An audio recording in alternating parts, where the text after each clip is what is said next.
Hello friends, आज हम देखेंगे कि फौती जो होती है उसकी संपूर्ण प्रक्रिया क्या है। फौती मतलब यदि किसी की मृत्यु हो जाए तो उसके बाद उसकी जो ज़मीन है वो उसके बच्चों के और पत्नी के नाम पे कर दी जाती है। इसकी क्या प्रक्रिया है यह आज हम देखने वाले हैं। ये यहाँ पर डेफिनेशन दी है। आप इजीली वे में समझ सकते हैं कि यदि कोई व्यक्ति मान लो उसकी डेथ हो गई है किसी भी कारण से, तो उसके नाम पे जो भी ज़मीन है, चाहे वह कृषि भूमि हो या फिर प्लॉट हो, अ, वह उसके वारिसों के नाम, वारिस मतलब उसके पति है अगर तो पत्नी और उसके बच्चों, उनके नाम पे कर दी जाती है। इसे फौती या फौती नामांतरण कहते हैं। यहाँ पर एक उदाहरण दिया हुआ है। मान लो दशरथ हैं, उनके 4 पुत्र हैं, राम, लक्ष्मण, भरत और शत्रुघ्न, और उनकी पत्नी का नाम है कौशल्या। अब अगर दशरथ जी की डेथ हो गई है तो उनके नाम पर जो भी भूमि है वह चारों पुत्रों राम, लक्ष्मण, भरत और शत्रुघ्न और कौशल्या उनकी जो पत्नी है उनके नाम पर कर दी जाएगी। अब सवाल आता है कि फौती और बंटवारे में अंतर क्या है। तो फौती में एक ही बही दी जाती है, मतलब बही एक ही होती है। उसी बही में चारों या पांचों लोगों के नाम लिख दिए जाएंगे। जैसे यहाँ पर पहले जो बही थी उसमें नाम लिखा हुआ दशरथ, अब नाम हो जाएंगे राम, लक्ष्मण, भरत, शत्रुघ्न और कौशल्या। बही एक ही होगी। दूसरा, इसमें किसी वारिस का नाम काटा नहीं जा सकता। जैसे बंटवारे में क्या होता है कि अगर मान लो कोई एक व्यक्ति ज़मीन नहीं लेना चाहता तो उसका नाम काट दिया जाता है। कोई लड़की ज़मीन नहीं लेना चाहती तो उसका नाम काट दिया जाता है, लेकिन यहाँ पर ऐसा नहीं होगा। तीसरा, फौती में जो भूमि होती है वो शामिल खाते में होती है, मतलब भूमि के अलग अलग भाग नहीं हैं, सभी की मिली जुली ज़मीन है। इसका मतलब ये हुआ कि अगर कोई एक व्यक्ति ज़मीन बेचना चाहता है तो वो बिना दूसरों की सहमति के उसे नहीं बेच सकता। जबकि बंटवारे में जो ज़मीन है उसके 4 या 5 अलग अलग भाग कर दिए जाएंगे और सभी को एक एक भाग दे दिया जाएगा। अब अपनी ज़मीन के साथ वो चाहे तो कुछ भी कर सकता है। वो चाहे तो उसे किसी दूसरे को बेच दे, वो चाहे तो उस पर कोई लोन ले ले, जो चाहे वो कर सकता है। फौती के लिए अब आवश्यक दस्तावेज क्या क्या होते हैं। तो यदि आपके यहाँ कोई किसी की डेथ हो गई है, पिता या माता के, तो उनके आवेदन के लिए पहले तो हमें आवेदन पत्र चाहिए। दूसरा, हमें एक शपथ पत्र चाहिए। तो जो आवेदक होगा वही एक शपथ पत्र देगा। इसके साथ ही हमें मृत्यु प्रमाण पत्र, जो व्यक्ति खत्म हो गया उसका मृत्यु प्रमाण पत्र चाहिए होगा। खसरा और किस्तबंदी की नकल, तो खसरा और किस्तबंदी की नकल हमें लोक सेवा से मिल जाएगी। ये सारे दस्तावेज इजीली मिल जाते हैं। बस केवल मृत्यु प्रमाण पत्र जो है उसमें, उसके लिए आपको अलग से आवेदन करना पड़ेगा और उसमें कुछ समय लगता है। बाकी सब तो ऐसा है कि बहुत ही जल्दी आपके एक ही दिन में बन जाएंगे। ये सारे दस्तावेज लेने के बाद आप आवेदन जो है वो लोक सेवा में जमा कर देंगे। अब फौती के लिए प्रक्रिया क्या है। तो पहले तो आपको आवेदन लोक सेवा केंद्र में जमा करना है। आवेदन के लिए कौन कौन से दस्तावेज चाहिए ये हम पहले देख चुके हैं, तो वो सारे दस्तावेज हमें लोक सेवा केंद्र में जमा करना है। जैसे ही आप ये लोक सेवा केंद्र में आवेदन जमा करेंगे, कुछ दिन बाद पटवारी आपके घर आएगा और अपनी रिपोर्ट बनाएगा फौती के लिए। रिपोर्ट में वो लिखेगा कि किसकी डेथ हो गई है, उसके कितने पुत्र हैं, पुत्रियाँ हैं, वगैरह वगैरह। और उसके बाद पटवारी जो अपनी रिपोर्ट है उसे तहसील कार्यालय में जमा कर देगा।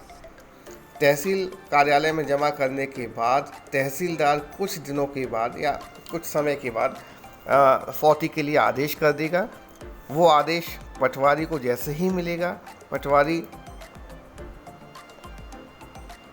अपना शासकीय रिकॉर्ड उसमें को अपडेट कर देगा। अपडेट कर देगा मतलब जो भी नाम बदलने हैं, जैसे दशरथ जी का नाम था, दशरथ जी का नाम काट के वो राम, लक्ष्मण, भरत, शत्रुघ्न और कौशल्या जी का नाम लिख देगा।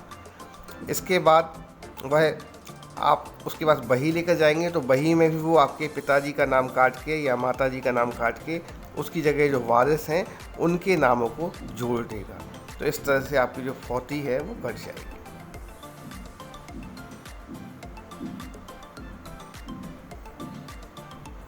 अब क्वेश्चन उठता है कि अगर पिता की मृत्यु हो गई है तो फौती में किस किस के नाम जोड़े जाते हैं।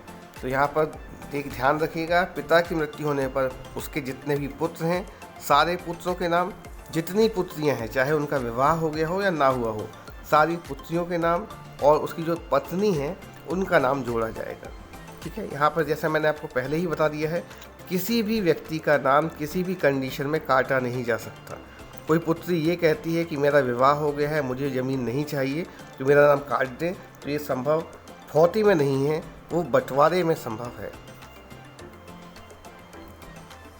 अब अगर माता की मृत्यु हो जाती है, तो माता की मृत्यु होने पर अगर उसके नाम पे कोई पैतृक ज़मीन है, मान लो उसे कोई ससुराल से ज़मीन मिली है, तो उस कंडीशन में वो जो ज़मीन है वह उसके पुत्र और पुत्रियों को दे दी जाती है। यहाँ पर ध्यान रखने वाली बात यह है कि उसके पति को ज़मीन नहीं मिलेगी। अगर पिता की मृत्यु हुई है तो उसकी ज़मीन पुत्र पुत्रियों और उसकी पत्नी तीनों को मिलेगी, लेकिन अगर माता की मृत्यु होती है तो भूमि केवल उसके पुत्र और पुत्रियों को मिलेगी, पति का उस भूमि पर अधिकार नहीं होगा।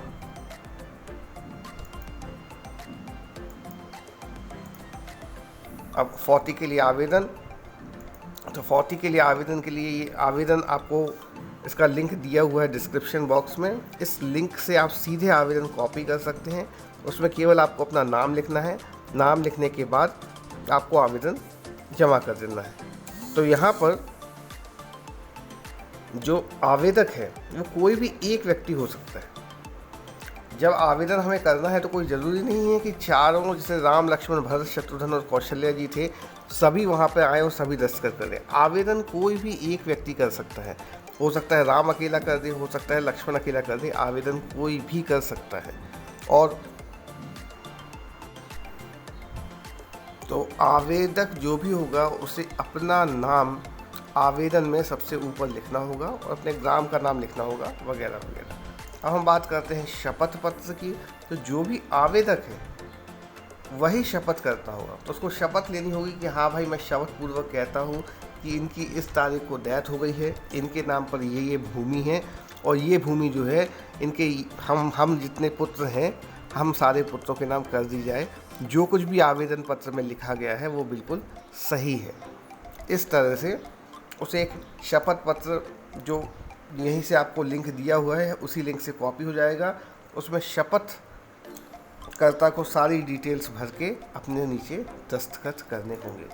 ठीक है, यदि आपको कोई भी समस्या आती है फौती से संबंधित, तो उस कंडीशन में आप जो नीचे दिया हुआ लिंक है, ये वेबसाइट है, इसमें सारी जानकारी दी हुई है, वहाँ से आप ले सकते हैं। Thank you very much.